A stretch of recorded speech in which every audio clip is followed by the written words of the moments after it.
Welcome to The Explainer. I am so thrilled you're joining us today because we're looking at a piece of technology that absolutely reshaped the modern soundscape. Okay, let's dive right in.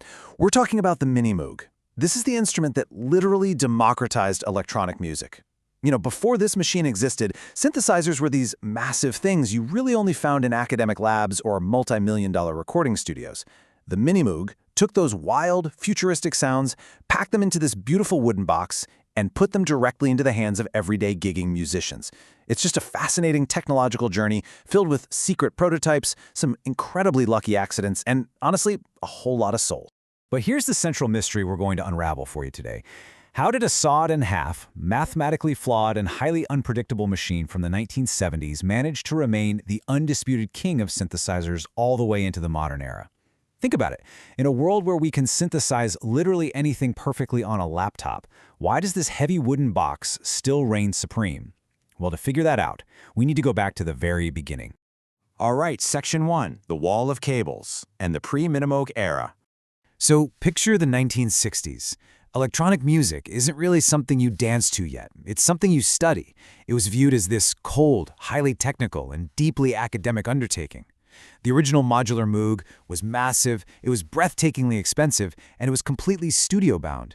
To even make a single sound, you had to manually patch together different components with an absolute rat's nest of physical cables. It was super intimidating. But then contrast that with the vision for the Minimoog. Portable, relatively affordable, completely pre-wired internally, and finally, actually ready for a live stage. Just to give you an idea of how completely unmanageable those early modular systems were, early Japanese electronic music pioneers, like the legendary Isao Tomita, affectionately referred to the massive modular Moog system as tansu, and that translates to wardrobe or chest of drawers. I mean, imagine trying to take a heavy wooden wardrobe on tour with you. Plus, they were incredibly sensitive to temperature and humidity. If the room got just a little too hot, your instrument would literally drift completely out of tune. So the crucial takeaway here is just how exclusive this technology really was. Get this, by the year 1970, despite all the cultural buzz around electronic music, only 28 musicians actually owned a Moog synthesizer. Most of them were owned by universities or big record labels doing commercial jingles. It was a very closed club. Which brings us to Section 2, the secret prototype and saving the company. So in early 1970, the R.A. Moog company was struggling. They were bleeding money, and the novelty of those massive modular synths was kind of wearing off. Fearing that everyone was going to lose their jobs, this brilliant engineer named Bill Hemsaf just took matters into his own hands. Step 1, he literally took a saw to a spare keyboard and cut it in half. Step 2, he wired a bunch of unused, leftover modular components together and stuffed them into a tiny wooden cabinet. And Step 3, and this is the best part, he and his team did all of this completely in secret while the boss, Bob Moog, was out of town. It was just this desperate rogue experiment to create a compact, sellable instrument to save the company. Now, when Bob Moog actually returned, he initially chastised the team. But you have to understand, Bob Moog wasn't your typical ruthless tech bro disruptor.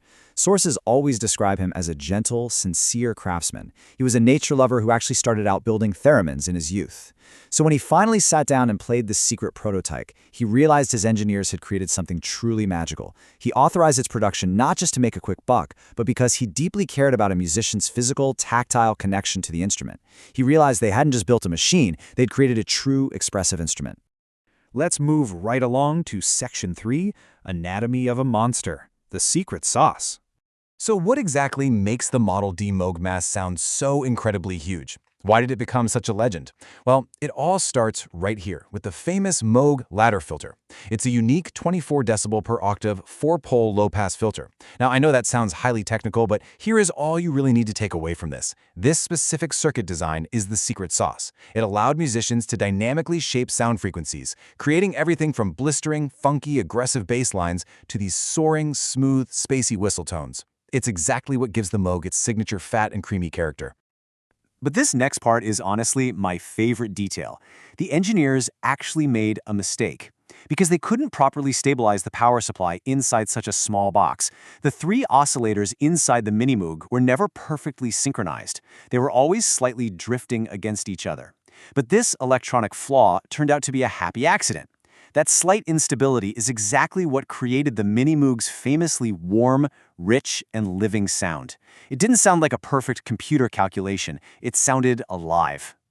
There was another key limitation that basically became a superpower. It was monophonic. That just means it could only play one single note at a time, absolutely no chords. But to compensate for that, they added something truly revolutionary on the left side of the keyboard, the pitch wheel. For the very first time ever, a keyboardist could physically bend a single note up and down with deep human expression. It was exactly the way a saxophonist bends a breath, or a lead guitarist bends a string. And that newfound expressive power leads us perfectly into Section 4, a genre-bending explosion. When the Minimoog finally escaped the laboratory and became the very first synthesizer sold in regular retail music stores, it absolutely ignited the music world. I love this quote from Rick Wakeman, the legendary keyboardist for the progressive rock band Yes. He said, "For the first time you could go on stage and give the guitarist a run for his money. They're looking for 11 on their volume control. It's the only way they can compete." The Minimoog completely changed the whole dynamic of a rock band.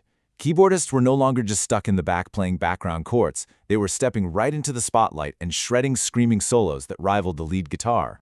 And the sheer diversity of artists adopting the instrument was just staggering. You've got Stevie Wonder building entire classic albums around its textures. You've got Parliament Funkadelic using it to create literally the deepest, fattest bass lines in funk history. Sun Ra was taking it out into avant-garde jazz. Kraftwerk used it to essentially invent modern electronic music. And then you have ABBA and Giorgio Moroder driving the massive global disco craze with it. One single small wooden instrument, completely defining a half-dozen different musical genres. It's wild. Which brings us to our final section, Section 5, the analog soul. So eventually, the 1970s ended, and the 1980s brought this massive technological shift. By the mid-80s, digital synthesizers like the Yamaha DX7 completely took over. And look, they were perfectly stable. They never went out of tune. But compared to the Minimoog, they could sound a little bit thin and maybe a little sterile. Plus, they were driven by these complex digital menus rather than intuitive physical knobs.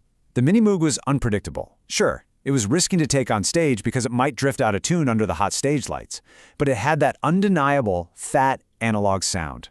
So it really begs the question, in our modern era where we have these flawless, perfectly stable software synthesizers on our laptops that will literally never go out of tune, why do modern producers still spend thousands of dollars to risk using unstable analog gear on stage today? Prominent Japanese sound designer Tsuji Atsutaka provides the perfect answer here.